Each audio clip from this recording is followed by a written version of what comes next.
Hey ladies, so the best way to tell if someone has bad intentions for you is to set a boundary and not move on it.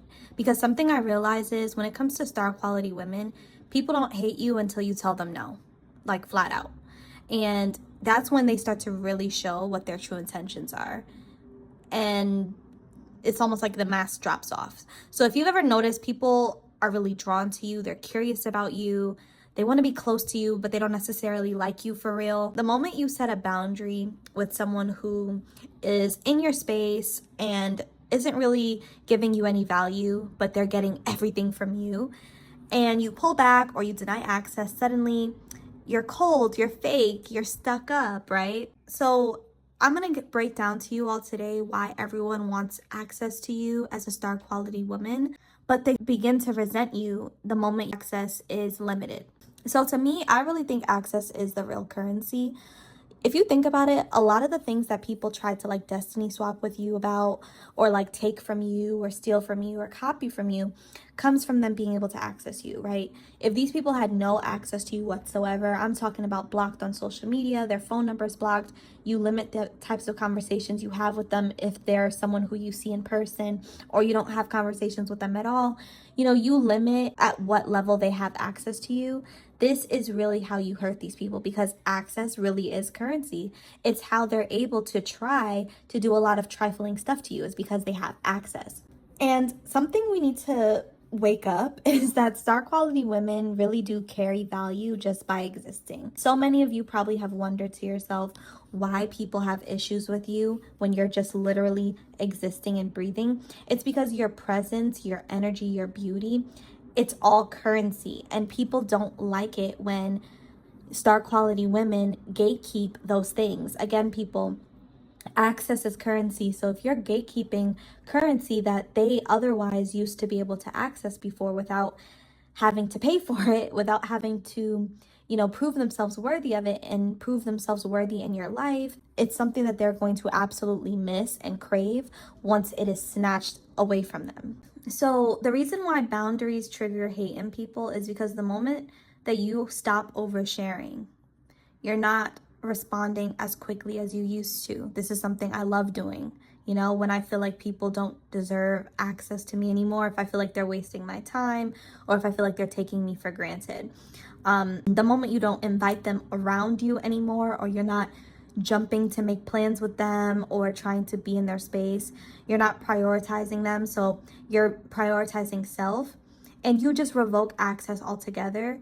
The confusion starts to turn into resentment, because they're like, why was she giving me her energy for free yesterday, and now today I have to jump through all these hurdles to get this amazing, succulent, delicious, good energy from her?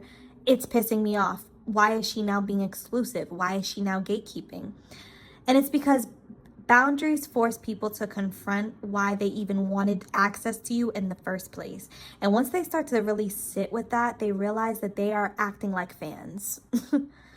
They're literally behaving like fans. It's actually embarrassing when you unpack it, because why are you so addicted to my presence? And a lot of times these people wanting access to you is not coming from a pure place. So you have to put these boundaries up for your protection and to properly gatekeep. People know their intentions aren't pure. People know when they're coming into your life for good intentions and when they're not. They know when they're trying to benefit from you, when they're trying to study you, when they're trying to extract information. Like, those people that just come around and they suddenly start asking you really in-depth questions, and they think they're slick, like they think you don't know. But it's like, they didn't even bother to have a basic conversation with you. They're just kind of going right into your personal business. When you sense that, even subconsciously, and you pull back, they feel exposed. You have to understand, these tactics work on the average person. They work on the average person. So when it doesn't, it stands out to them, because they're like, whoa, what's different about her that she peeped game? What's different about her that she noticed what I was up to? So they get embarrassed. And a lot of times this embarrassment turns into anger, because it's like, oh shoot, she figured me out. She's smarter than I thought. And that's when you'll get hit with the, oh, you changed, or, oh, why are you distancing yourself from me? Oh, you're not the same. You acting like you're all that. You acting brand new. No, I just stopped being available to being used, period. So there's two types of people who are unworthy of star quality women's access, attention, and energy. And it's the people who have the ulterior motive. So these are the people who disguise themselves as a friend, a romantic interest, someone who's admiring you. But underneath all of that fluff and all of that fake phoniness, there's something that they're wanting from you. It could be status. Maybe you have a certain status and they're wanting proximity to it. Maybe it's resources. And sometimes it really is just your validation. Like, I've spoken about this in a lot of my videos. You'll be surprised how far some of these people go for your validation and for your stamp of approval. Like, they need to be seen by you. They'll do crazy things in public so that you would even just look at them for a second, so they can feel like they're worthy of someone like you, a goddess, a princess, even gazing at them. You know what I'm saying? They get off on it. And then the other person who's unworthy is the unserious, time-wasting people.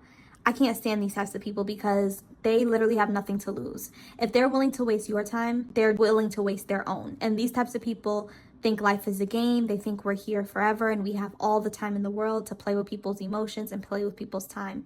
People like this aren't just malicious, they're really just empty. And that's also why I'm afraid of them, because again, you have nothing to lose. You're not afraid of wasting my time, which means you're not afraid of wasting your own, which means that you're basically an empty vessel. You have nothing going for yourself. They drift around, they linger, they take without building, they don't want to reciprocate, and they consume without contributing anything to the friendship or to the relationship. So what they do is they keep you busy by distracting you, keeping you emotionally occupied. Men tend to do this a lot. Like, they will put you in triangulation games with other women. It's all an illusion to keep you interested in something that really is beneath you anyway. And as time goes by, you realize, damn, I'm not in alignment with this person. There's no growth here. There's no reciprocity. And if we're being honest, ladies, time is something star quality women cannot afford to waste. We have too much to get to in this world. We have too much to achieve and to accomplish to be wasting time with people who are unserious. Okay? And this is a little diabolical, but I love when you revoke access, because they lose the benefit they were quietly enjoying. Like, you have to understand, leeches and parasitic people, narcissists, sociopaths, people who are just around you for the F of it, right?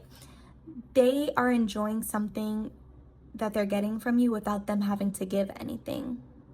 And so I love when I revoke access, when I limit how available I am for somebody, and you can sense it in them how desperate they are to get it back, because it was just so sweet. Like, that benefit of quietly enjoying your presence, your availability, your listening ear, it has been snatched away.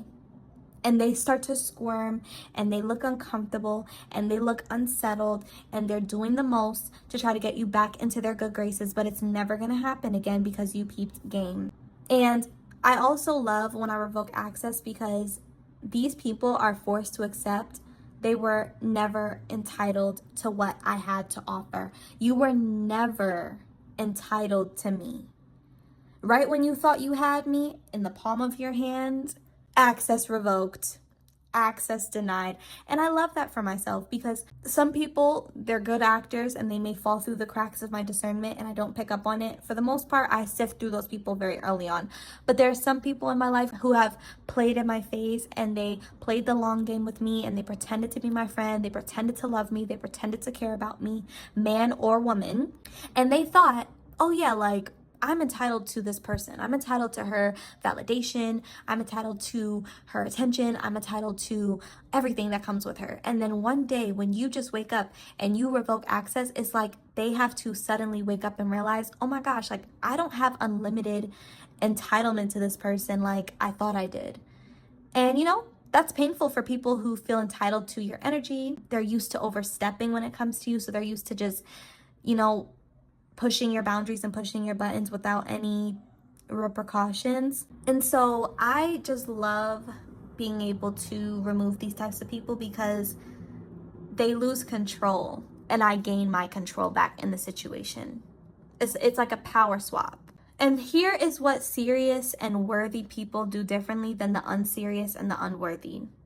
When it comes to star quality women, they actually realize your power. They realize how amazing you are, and they respect it. Worthy people do not resent your boundaries, because when you set boundaries, they actually respect you. They respect you taking your time and pacing yourself when it comes to the relationship. They respect the fact that you honor your privacy, because they most likely honor their privacy.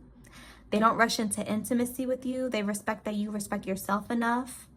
And they don't feel threatened by you saying no or not giving into what their devices are or into their desires just because they say so. They don't need full access to prove connection to you. Like, something I notice is they come very correct, like they are respectful, and they let you build slowly, whether this is a friendship or a relationship. So boundaries don't offend worthy people and serious people, because they weren't trying to cross them to begin with. Okay, that's the real tea and the real spill. If you notice people only love you until you limit access, if you've noticed that, they admire you, but it turns into irritation, or that their curiosity suddenly turns into criticism when you decide to shift your boundaries simply just revealed who these people really were.